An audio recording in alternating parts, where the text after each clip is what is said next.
Saviez-vous que l'anxiété de performance touche plus de la moitié des élèves à l'entrée au secondaire?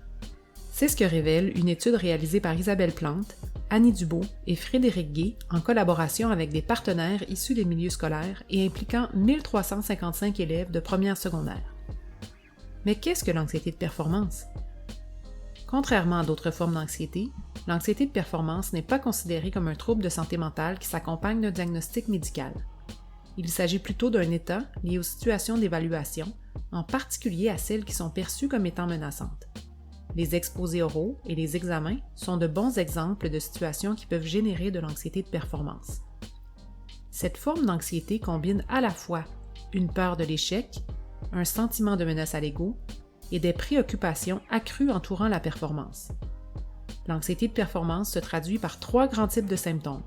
Des symptômes affectifs, comme des préoccupations, des émotions négatives, des symptômes cognitifs, comme des ruminations et la crainte de l'échec, et des symptômes physiques, comme la bouche sèche, des nausées et des tremblements. Comme d'autres formes d'anxiété, les filles seraient plus à risque de vivre de l'anxiété de performance que les garçons. L'arrivée au secondaire apparaît comme une période critique dans la manifestation de l'anxiété de performance. Comparativement au primaire, les élèves de première secondaire font face à une hausse du nombre et de la difficulté des travaux et des évaluations. Mais quelle est la prévalence de l'anxiété de performance chez les élèves québécois de première secondaire? Est-ce qu'elle varie selon le genre des élèves? C'est précisément ce que l'étude a voulu vérifier en demandant aux garçons et aux filles de première secondaire de compléter des questionnaires pour mesurer leur anxiété de performance au début et à la fin de l'année. 3 grands constats émanent de l'étude. Premièrement, tel qu'attendu, les filles sont environ 2 fois plus nombreuses que les garçons à vivre presque toujours de l'anxiété de performance, donc à en vivre à un niveau élevé. On compte environ 30% de filles contre 16% de garçons dans cette catégorie.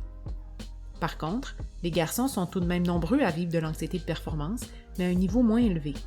En effet, le deuxième constat de notre étude est qu'environ 40% des garçons et des filles éprouvent souvent de l'anxiété de performance, ce qui représente un niveau modéré.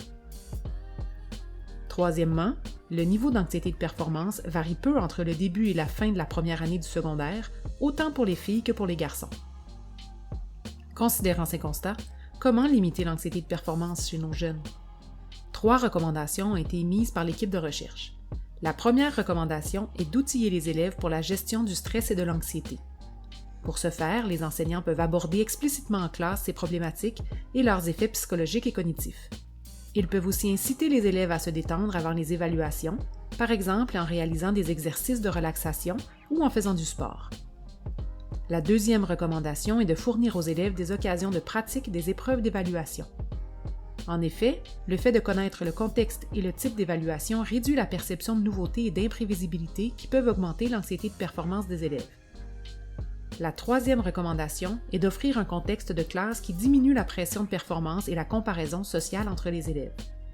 Une piste pertinente consiste à reconnaître les efforts et les progrès des élèves, indépendamment de leur rendement. En somme, considérant la forte prévalence de l'anxiété de performance, il est important de mobiliser des efforts à l'école pour limiter cette problématique et ainsi favoriser le bien-être psychologique des garçons et des filles à l'arrivée au secondaire.